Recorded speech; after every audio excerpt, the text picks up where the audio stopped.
Hello everyone, and welcome to the PowerPoint for this week. We will be talking about case conceptualization and treatment planning. We'll begin with case conceptualization. This is a practice in which you will engage throughout each therapeutic relationship that you maintain with a client. Though there are many definitions, the key components of case conceptualization are developing an understanding and working hypothesis regarding the causes and the maintenance factors of the client's symptoms and current level of functioning. Case conceptualization also entails organizing and synthesizing psychosocial, behavioral, and emotional information and assessment of the client, and then also designing and implementing the plan or strategy for intervention to promote growth and improved wellness. This plan and strategy will be in alignment with the client's needs and abilities to facilitate healing, and will also be proactive in identifying barriers and developing plans to effectively navigate around these barriers. This plan will also grow out of a specific theoretical framework or lens that you have applied to your conceptualization. This theoretical framework or lens will be chosen based on what you are drawn toward, but also what is a fit for the client. There are many benefits to case conceptualization, starting with the mere fact that when we conduct intake assessments, we're given an enormous amount of information. I often tell my clients that the intake is helping me to draw the outline of their story, and then throughout our subsequent sessions, we will begin to fill in the outline with color. Your case conceptualization helps this outline to take form and make sense. It also directs you as the counselor toward the specific areas you will want to color in first and the interventions you will use to do so. Additionally, as we discussed in our last week's PowerPoint, clients can often feel isolated and alone in their journeys toward mental wellness. Being transparent with your conceptualization in ways that will help your client gain a better understanding of their presenting concern and normalizing their concern can facilitate client empowerment and also allow the client to release some feelings of isolation or self-shaming. Additionally, collaborating with your client in this conceptualization will build rapport. Working with the client to make meaning of their current experience and to develop meaningful goals will enhance the trust and the openness in your therapeutic alliance. There's a feedback loop of case conceptualization, and you can see it on the screen here. This was adapted from the book as well. But we begin with assessing the client's symptoms, problems, and resources. Then we move to conceptualizing client concerns through the use of an appropriate theory, and we also include considerations of culture and personal identity as well as developmental level. Then we'll move toward developing a treatment plan and determining the components of an appropriate treatment. The implementing of the treatment plan is followed by monitoring the effect of the interventions, and then we cycle back to assessing our work, and then we work our way back through this loop. But of utmost importance throughout this process is that we are always developing rapport with our clients, evaluating the relationship between the counselor and the client, constantly assessing for safety, and then considering our own biases and assumptions as counselors. I want to jump back real quick to that consistent assessment for safety, because a client's level of safety or risk for suicidality or self-harm can shift throughout your treatment. So you want to make sure that you are checking in if there are any red flags that come up. For example, a client stating something vague like, I just don't want to be here anymore, or I want it all to be over. You want to really use specific language to assess and then continue to assess as you're gauging your clients, hopefully leaving more severe risk and going into more moderate or mild risk, or maybe no risk at all. But this is always going to be something that's important that will come up through your courses and through your supervision, that you just need to be sure that you are assessing for safety. And you'll be able to open that gate to assessing for safety more easily if you have strong rapport and trust within the relationship.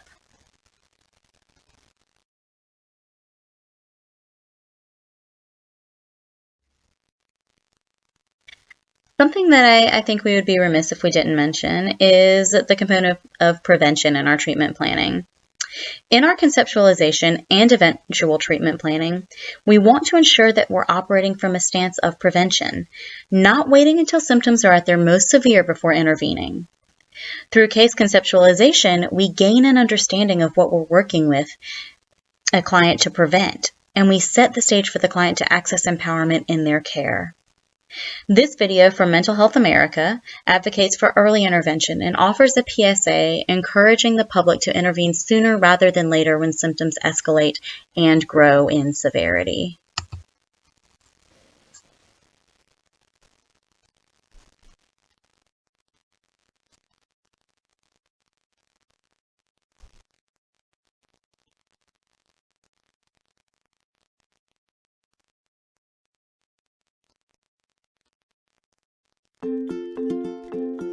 Our brains control how we act in the world. But did you know the world around us also affects our brains? Our genes, environment, and social interactions all work together to shape the way our brains develop. Sometimes these factors combine in ways that create unhealthy thoughts or feelings. Over time, these unhealthy thoughts and feelings become so unmanageable that we need outside support to get better. 50% of people will develop at least one mental health condition during their lifetime, and half of those people will develop a mental health condition by age 14.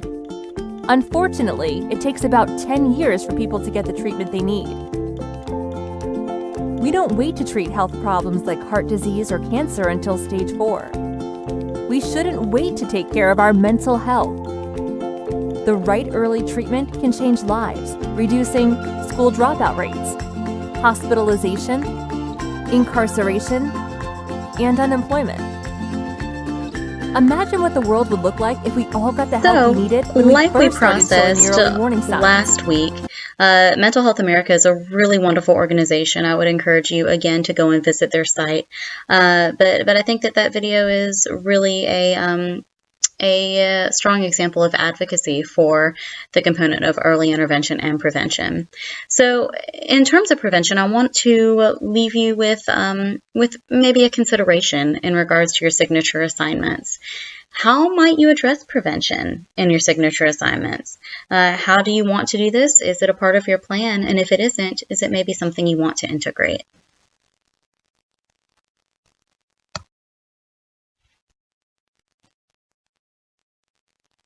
So we would also be remiss if we didn't consider avenues of advocacy for mental health. Some questions that can impact client access to care and our provision of care are as follows. 1, with regard to demand and access. Why do so many people who need services not receive treatment? Why is there a need that maybe is sometimes not met by entrance into counseling? And what are some of the barriers that prevent entrance into counseling? And I think that this requires that we take more of a lens that incorporates social location and inquires about access to resources and how lack of access to resources can also bar access to our own services. In terms of quality of care, why does some treatment not meet acceptable standards of quality? An example of this might be that there are still some folks who are offering conversion therapy as treatment for LGBTQ individuals. Though every medical, psychological, counseling, health organization has condemned this type of treatment, it is still available out there. Additionally, we want to ask what are accepted standards of quality for mental health care treatment. In terms of reimbursement for services, we want to ask if payment for mental health care should be based on problems or outcomes.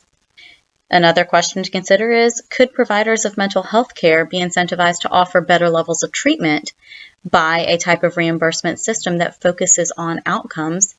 And is it fair to providers to base the pay that they receive on their client outcomes?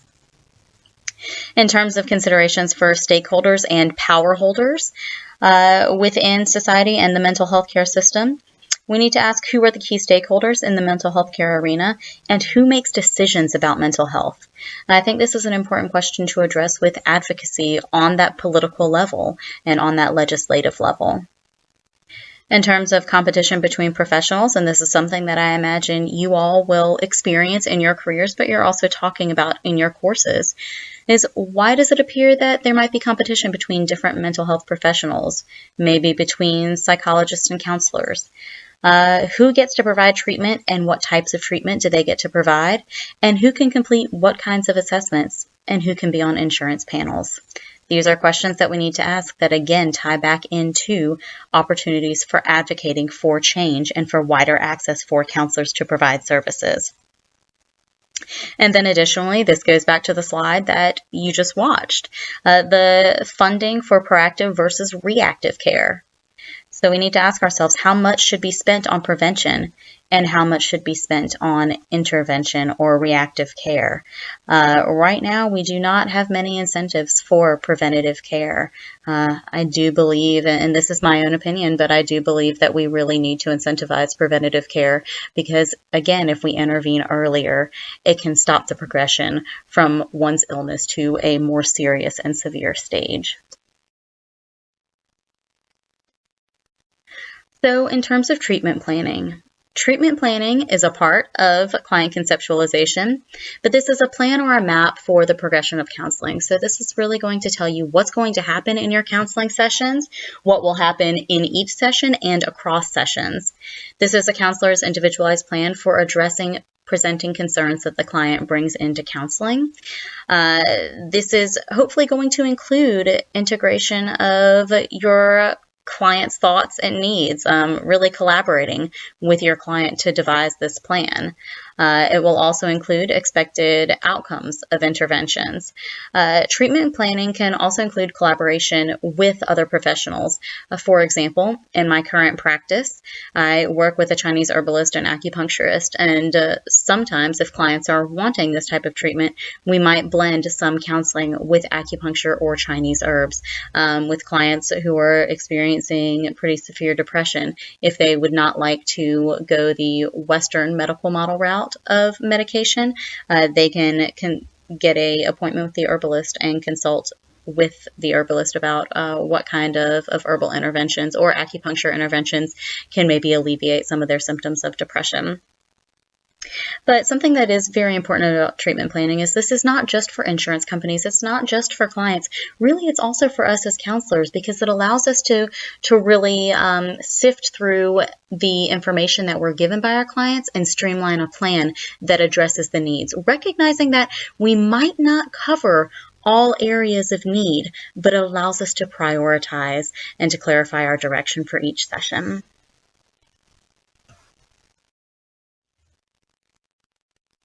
So in general, treatment plans combine attention to symptoms, awareness of cultural context, and then client input with an intervention plan that's based in a theory. A solid treatment plan is going to include problem statements, and this is going to be generated from diagnosis and from assessments that you do. You will ask yourself to generate these statements, what is the problem or diagnosis, and then what kind of techniques and assessments are available to you. A solid treatment plan will also include goal statements, so short-term objectives, long-term goals, and then the likely outcome or prognosis. So certain questions that can help you formulate these answers are, what are the short-term goals? What are the long-term objectives? And then how is this client likely to experience healing as a result of the treatment and the treatment processes? Additionally, in a treatment plan, you'll include objectives and interventions, and these will be interventions that are based on your objectives. So these interventions are going to be very much aligned with your objectives. Some considerations as you're formulating your objectives and interventions are to ask who might be the best person to help this client. Is it going to be you as a counselor? Is it going to be you working with maybe a psychiatrist? Maybe, like we talked about last week, you're going to want to refer out for a physical evaluation from a medical doctor so that we can rule out any potential causes of the problems that we're seeing arise when the client comes in. Additionally, you're going to want to ask where is the best place to provide treatment for this client, and we will talk about this in a few of the future slides. And then also, will other services or people be needed to assist in treatment? Again, it is going to be key to incorporate your client in this treatment plan every step of the way to really uphold our ethical principle of autonomy, letting that client know that they are in control of selecting a plan that is going to best benefit them and to best facilitate their healing. Now, there are some limitations to this in terms of safety, and we'll talk a little bit about that later. So, looking at our objectives specifically, I want to really break down the components of solid objectives. So not only a solid treatment plan, but solid objectives within it. We're going to be using the model of SMART goals right now. And a goal needs to be specific and stated in behavioral terms. This also applies to when we're identifying any obstacles to the treatment as well. So, for example, if a client is engaging in some risky drinking, let's say that they're not at a level where they have a dependence on alcohol, but they are having more than the recommended amount per week. We want to make them aware of this, and if they are motivated to try and shift this, we want to explore what it might look like to cut back to only 5 drinks across a week. Let's say right now they're drinking 10. So we would use that behavioral to say, okay, we are going to cut back to 5 drinks this week. That also makes this objective measurable.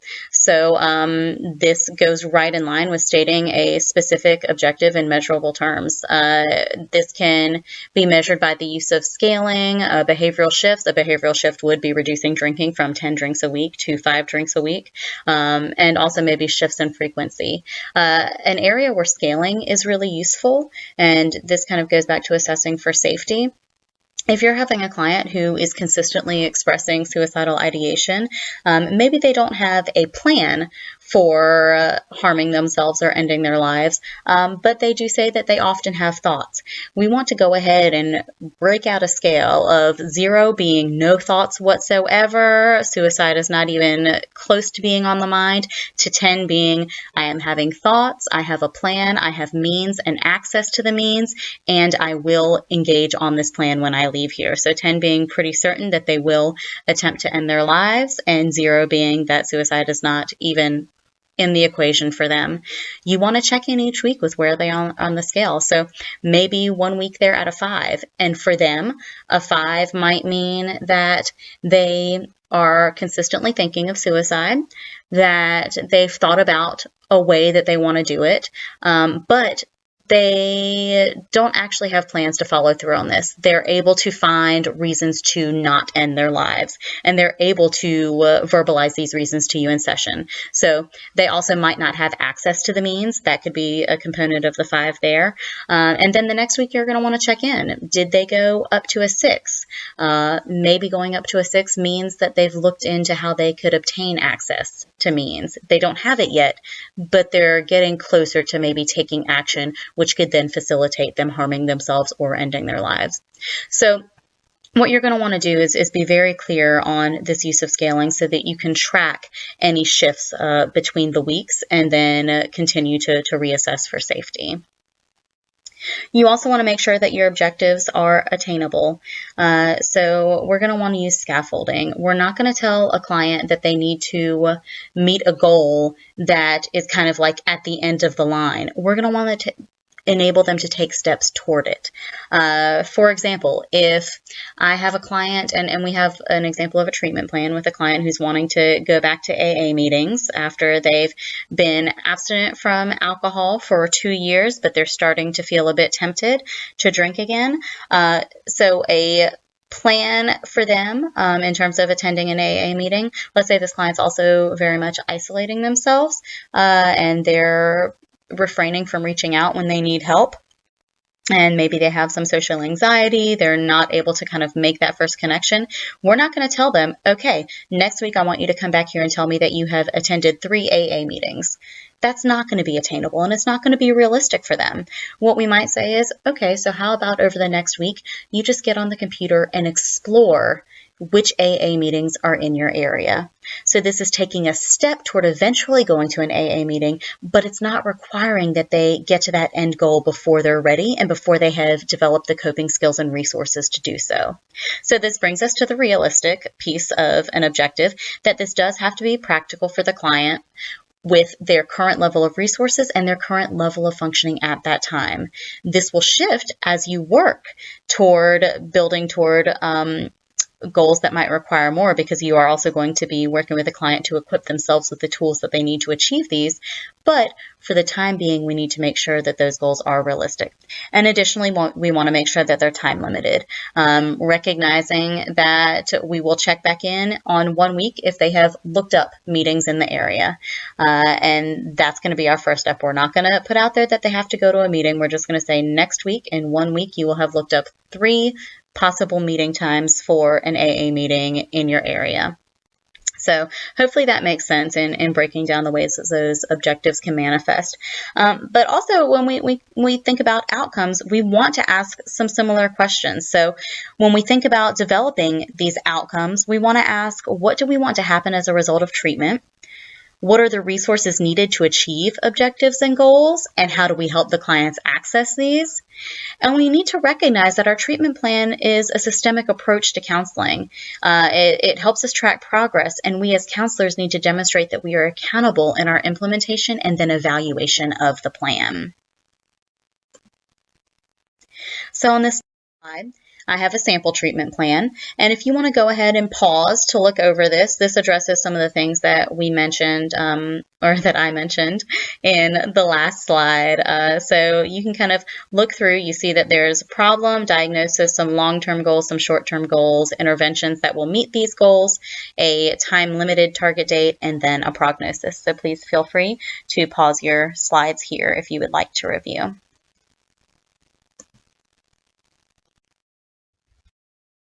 So you will find that often in your work with clients, they're going to have differing levels of treatment and care that is needed at different times. When it comes to a client's potential risk for self-harm or suicide, or maybe current substance use or addiction needs, their level of support in their living environment is going to shift. So the levels of treatment are listed on this slide from most restrictive to the least restrictive. Most restrictive being inpatient hospitalization, where they are in a hospital, they're being monitored and observed by a team of doctors and mental health care providers, and they are receiving access to daily, group, individual, sometimes recreational or art therapy. A step up from that are some day programs where clients might go into treatment for a part of the day and then leave to go home at night. There are also crisis residences and then supervised housing where they are living with supervision, but this is in a lower level of restriction and supervision than hospitalization, so it's kind of a step down. You then might also have intensive outpatient where medication management is involved, so this is going to outpatient therapy every day of the week or every other day of the week. So it's really ramping up the intensity and the frequency of outpatient treatment. But this person is living on their own. They do not have supervision and they are not currently in a hospital, but they're also going to be potentially on medication to try and facilitate their access to healing. Then we step down even more to outpatient medication management and counseling. So this is not intensive. This might be once weekly counseling while they are on meds. And then finally, there's counseling without medication. And so you're likely going to work with clients on different tiers of this level of treatment and care throughout your time. But the most important thing is that we want to make sure we engage and involve the client in every step of this decision-making process to encourage agency and autonomy. However, like we mentioned before, depending on safety needs, we must sometimes require more intensive levels of intervention and more intensive or restrictive locations of care to ensure safety and well-being. So finally, I want to leave you with a few tips for treatment planning. So we want to remember that as counselors, we're operating from a wellness model. Our case conceptualization and treatment planning needs to be focused on heightening wellness, maintaining developmental awareness and helping people reach the most ideal developmental level for them, and then also engaging in preventative measures. We also operate with a person-first mentality, meaning that we are not treating diagnoses, we are treating people who have a diagnosis. We're not essentializing the person to actually be their diagnosis. We're allowing people to externalize this diagnosis so that they can also release some of the stigma and shame that comes with it. For example, using person-first language is a way to do this. So not saying, yeah, I'm working with a schizophrenic. That it kind of hurts me to even say that, because it's totally taking the person out of the equation and reducing them to this one experience of their lives. So we might say instead, I'm working with a person who is diagnosed with schizophrenia. Additionally, we need to recognize that our counseling relationship and the rapport that we build is vital to maintain. We've got to attend to this counseling relationship and rapport in all stages of treatment. This will allow us to intervene in appropriate ways, in ways that maintain the client's wellness and safety. And again, let's just make sure that we are collaborating. We are balancing out some of that imbalance of power that occurs when we are sitting with a client, and we are including them in developing their treatment plan. We're including them in consultation regarding diagnosis and conceptualization, and we're taking their feedback seriously. So if we're working with a client through one theoretical lens and it doesn't seem like it's fitting, we're going to explore how the client feels about this and adapt our approach to better meet their needs where they are in that time. So treatment planning can be an incredibly effective way to engage with clients and to build your approach to your work with them. This is going to be something you will engage with throughout your time as a counselor, and you'll get more opportunity to do this in future classes, such as your diagnosis class, your assessment class, and then also our gender and sexuality class. So thank you all for joining me today, and I look forward to engaging with you on the discussion board this week.